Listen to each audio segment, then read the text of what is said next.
Yeah. Erika is very shrewd. She's very smart. And she was like, I know everything. And I was like, that's amazing. Erika is very shrewd. She's very smart. And she was like, I know everything. And I was like, that's amazing. This is wild. People online are claiming Erika Kirk cheated on Charlie with Turning Point spokesman Andrew Kolb, and that the two are still seeing each other on the low. Shocking texts just hit the timeline, and supporters say they read like Erika was moving behind Charlie's back. Cover to cover. It's amazing we've had over the Bible in a year cover to cover. It's amazing we've had over half cover to cover. It's a former Turning Point staff are also speaking up, saying Erika and Andrew have been purging anyone who won't treat them like VIPs. And suddenly other choices start looking different, like claims that Charlie left Erika out of his will and even sold the house they shared. That's not just messy. That's a signal. Candace Owens has hinted at something even darker, suggesting Erika and Andrew may have known in advance about a rumoured plot to harm Charlie Munn. Candace claims Andrew flew into Scott's and that Dale from Santa Barbara had a plane take off about 5 minutes after Charlie was shot. She also says Erika may have met Andrew at the Scottsdale airport, then flown with him to Provo while the public got a different story. So how deep does this go? Are they just caught in gossip or wrapped up in a cover-up? And music, is Erika really slipping off on secret meetups with Andrew while playing the grieving widow in public?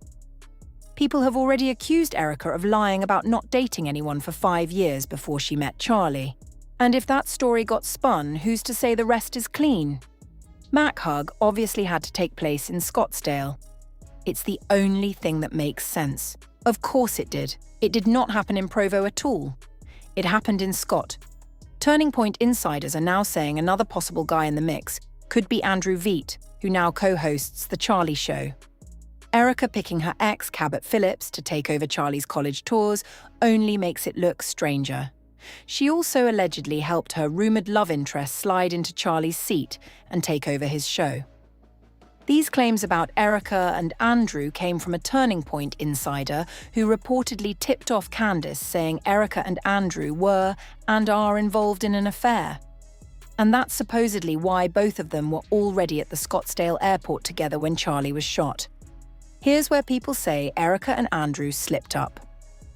According to Candace's investigation, the two of them allegedly lied about how they got to Utah. On the day Charlie was unalived, Candace says she obtained police scanner audio that suggests Erika and Andrew met up at Scott's. Victim's wife is arriving at 3:30. 2J436, but 3:30. 3:30 is when that pickup is scheduled for. So basically we can conclusively confirm that Erika did not wait an hour on the tarmac for Andrew's alleged plane to land at about 4:40 p.m. Right. 3:30 was the pickup. So this only makes sense if Andrew was aboard Charlie's plane with Erika. Music. But the twist is, Andrew was reportedly already headed towards Scottsdale before the shooting even happened. So if that's true, it raises a nasty question. Why would Andrew be moving like that before the public even knew anything? And why would the travel timeline need cleaning up after the fact? The official version, according to Andrew Veet, is that he flew from Santa Barbara to Provo, Utah, to be with Erika after the assassination news broke. Andrew also said that when he landed in Provo, he and Erika shared a hug on the tarmac. Erika is very shrewd. She's very smart. A great story. I can't really tell you who this was, but it was a very important person. And it happened within hours of the news. And the call goes in. She takes it because it was a very important person. Music. And the question was to her, okay, this is a starting point, like what do you know? And she was like, I know everything. And I was like, that's amazing. But Candace argues the records don't match that story. She claims flight records and logistical details make the Provo tarmac hug timeline impossible. In her version, a Charlie's plane flew from Scottsdale to Provo earlier, and another flight went from Santa Barbara to Scottsdale before the shooting. Candace claims the tarmac hug actually happened in Scottsdale, where Erika and Andrew met up and then travelled together to Provo on Charlie's plane. And the reason this flight stuff matters is simple. If Andrew left Santa Barbara before Charlie was shot, people argue it could suggest someone knew trouble was coming. And that's why the itinerary story is now under a microscope. Charlie and Andrew knew about it. That's what people are implying, and that's why the timing matters. Now let's go back to those affair rumors, because as crazy as it sounds, this isn't the first time people have claimed Erika was unfaithful to Charlie. Suddenly saying that there's an Erika Kirk, Andrew Kolvet affair going down. Erika Kirk, welcome.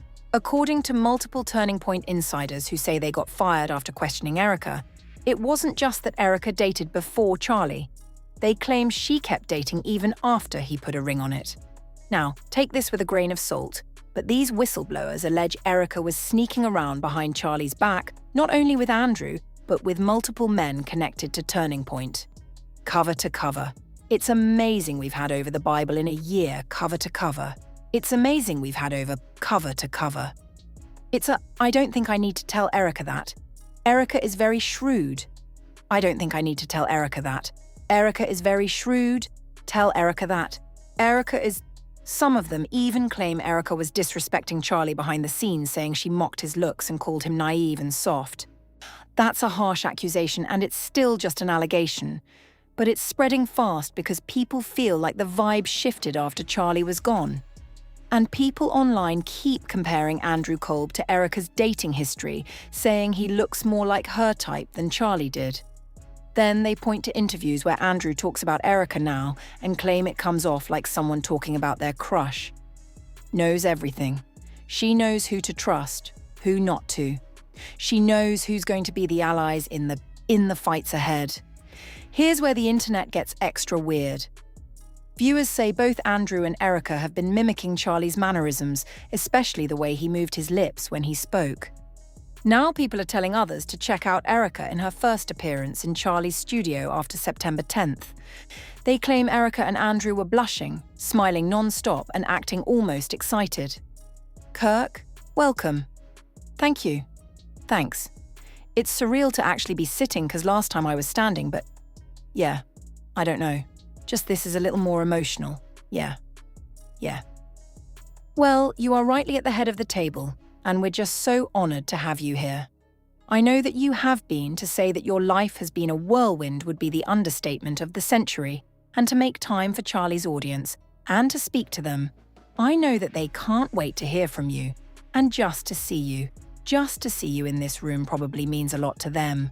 And you've been up against so much, and you've been doing an incredible, and that's what has people stunned, because it was only 2 weeks after Charlie was unalived.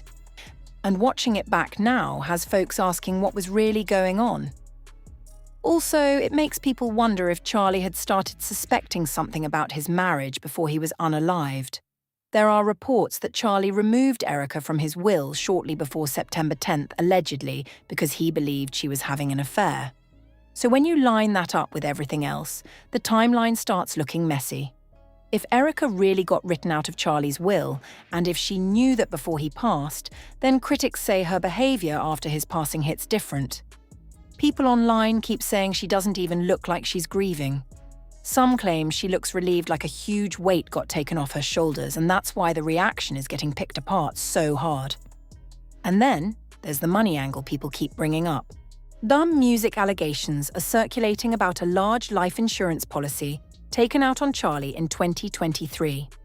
Auditor Brian Ferentz reportedly reviewed Turning Point USA-related tax documents, music, and pointed to an LLC called GGLF, claiming it was paying around $350,000 a year in premiums.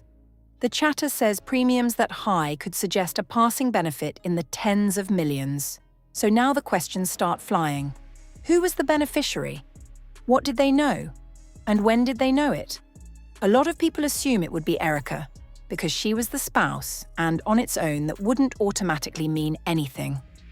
But what's making people side-eye it is the timing claim. The same rumours say that LLC was dissolved on September 7th, 2025, just 3 days before Charlie was assassinated. So let me lay this out.